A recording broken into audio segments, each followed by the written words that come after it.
What's going on, Millennial Man? Jay Bryan here with Millennial Man Porn Recovery, and we're back with step number six from our 7-step porn addiction recovery process. Man, so let's go ahead and get into it. Quick question for you. Have you ever used a tool before? Like a hammer, a screwdriver, something like that? If you have, then I think you'll find this step to make even more sense to you. We're going to be talking about what's called our porn addiction recovery toolbox, because step 6 of this process is to use your tools, your toolkit, as we like to call it, or your toolbox. Now, when I was first trying to recover, you all, I had tools.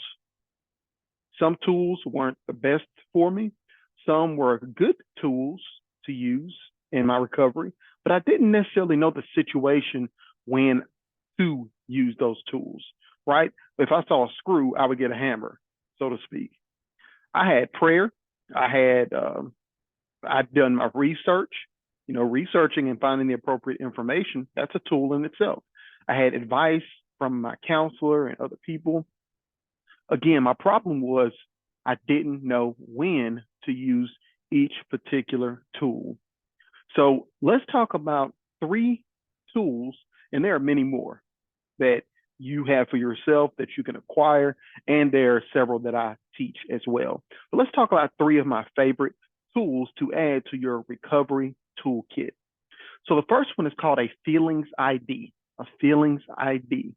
And what I plan to do, let me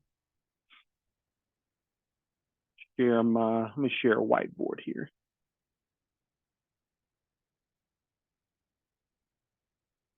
Yeah. Okay. So we're talking about a feelings ID exercise. Now, a feelings ID is helpful to identify what emotion that you are feeling. Why is this important? Because over the years, if you've been struggling with a pornography addiction, your emotions are not only are they kind of frozen in time, so to speak, but even if you do want to discuss your feelings, many times we don't necessarily have the vocabulary to describe each emotion, because best believe that we handle irritation different than we would handle frustration or anger. Those might take 2 different sets of solutions to answer. But if we don't know which one is which, then we're going to struggle in how to process them and how to handle those emotions. So the feelings ID helps with that. And here's how it goes.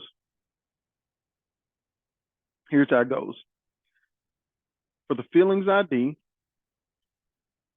you say in a journal or on a piece of paper, you'll say, I feel frustrated. That's a feeling. Now, if you're struggling to identify what you're feeling, there are plenty of feelings wheels, lists of different feelings and when they might apply as far as the level of intensity all over the internet. Find one if it helps you to identify the emotion or put a name to an emotion, right? I feel frustrated. And you want to follow that up with the first time that you remember feeling frustrated. So you would say, I first remember feeling frustrated when I could not figure, or when I was, let's say, for me, first time I remember feeling frustrated, not that I'm feeling frustrated right now, but the first time in my life I remember feeling frustrated was when I was 2 years old trying to complete my ring tower, colorful ring tower, right? So that is an example of a feelings ID right there. And the best time to do this, to use this tool, is first thing in the morning when you wake up, before your day is started. It's a great addition to your morning routine, which is another tool in itself, so to speak, but we're just going to focus on 3 today. So feelings ID is a very good one.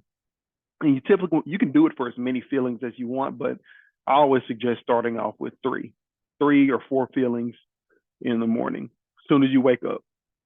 Your second tool that we're going to discuss is what's called a feeling fact exercise. A feeling fact exercise. This is a feeling fact exercise. Now, how this works is this is helpful in dealing with very sudden, strong emotions as you're going throughout your day. For example, you encounter a situation at work, a coworker suddenly makes you angry. Maybe it was because of something that happened in the past, or may not have anything to do with that coworker, but the situation at hand in front of you makes you feel angry.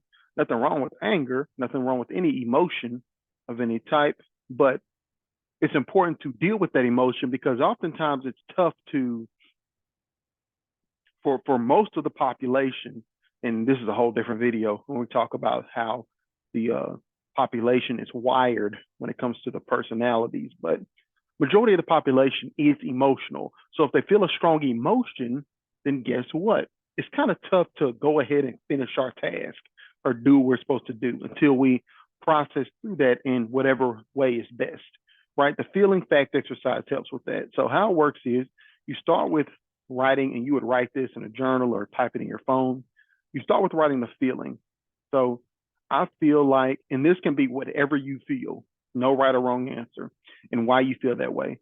I feel like Johnny, my coworker, is trying to overshadow me and whatever, get me fired, right? That's how you're feeling. No right or wrong to that. That's a feeling. Valid. I want to go ahead and validate your feeling. That's true. That's not true necessarily, but that's a feeling. And the feeling is real, right? And right underneath that, you want to put the facts of the situation.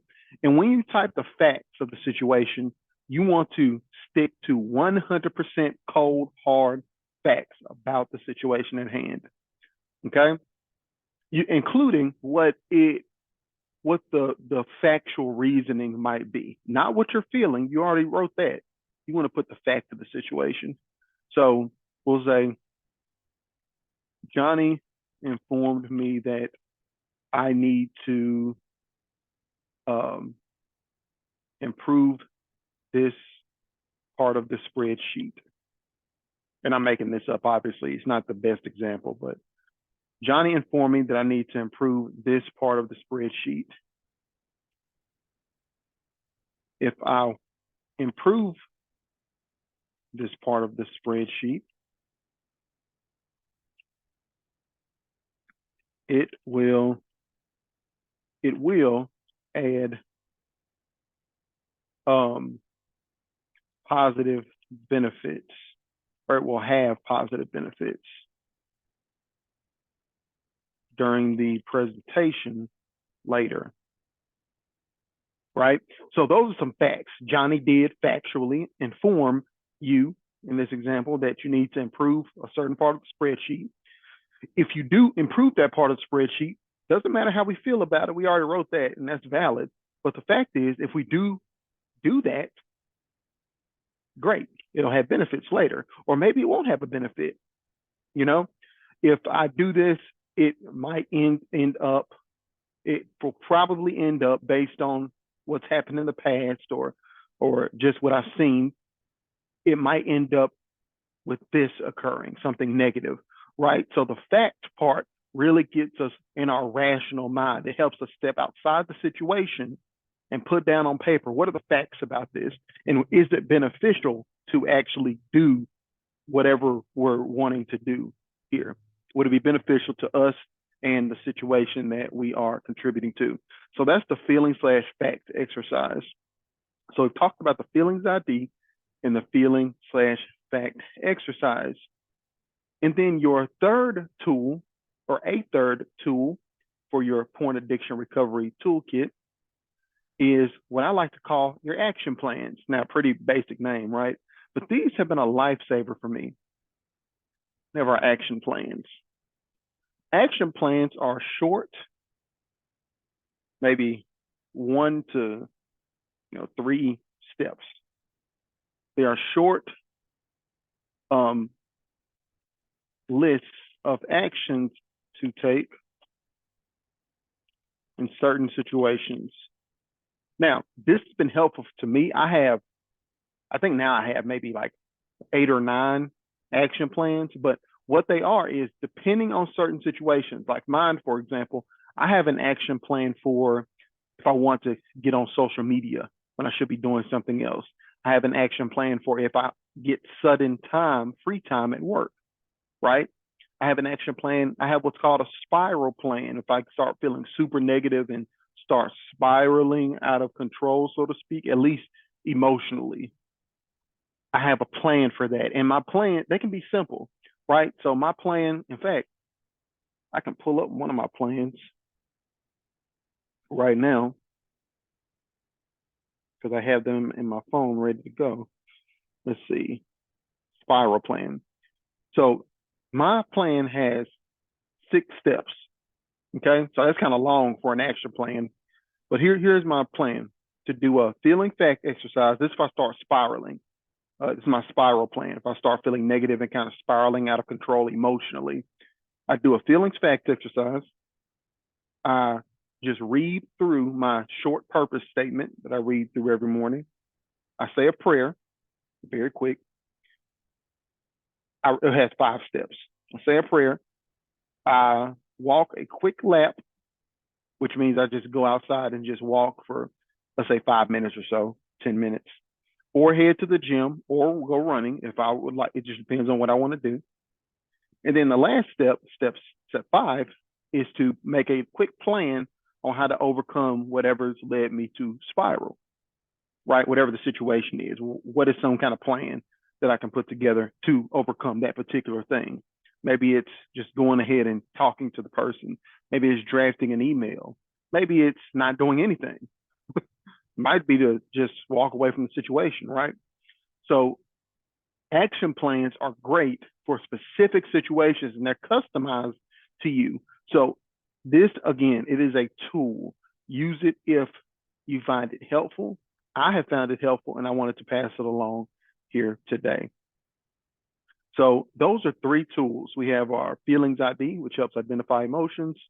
We have feeling/fact exercise and action plans. Those are 3 of, I probably have dozens of tools and when to use them that I've found helpful and would be happy to share with you all. But for now, I just want to stick to those 3. And the thing is, once I learned when to use each tool, everything changed. When I learned when to use each tool, that changed the game for me. Because again, we're going to have tools. You probably already have tools now to help with your recovery. You may not realize they're tools to help, like prayer or whatever helps for you, journaling. You may have a morning routine. You may already make action plans. I don't know. But you may have tools, but do you know when to use those tools? If you haven't already, make sure to subscribe, comment, like, hit that notification bell, you all. This has been step 6 of the 7-step porn addiction recovery process. Man, and been enjoying working with you all. We post new content every week. This is step 6 of 7.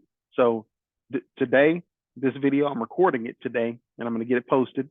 But I will be recording also step 7, and that will post next week as well. So again, make sure to subscribe, like, comment. If you missed the Manning Your Recovery event, you missed a wonderful event. We had a wonderful turnout, man. And guess what? Special surprise for you all. I'm Millennial Man. I'm going to be posting that as well for free. I'll be posting that entire event where I broke down these 7 steps way more in depth for you, okay? So with that, again, y'all have a great one. Enjoy your week. Y'all live your best life. Peace.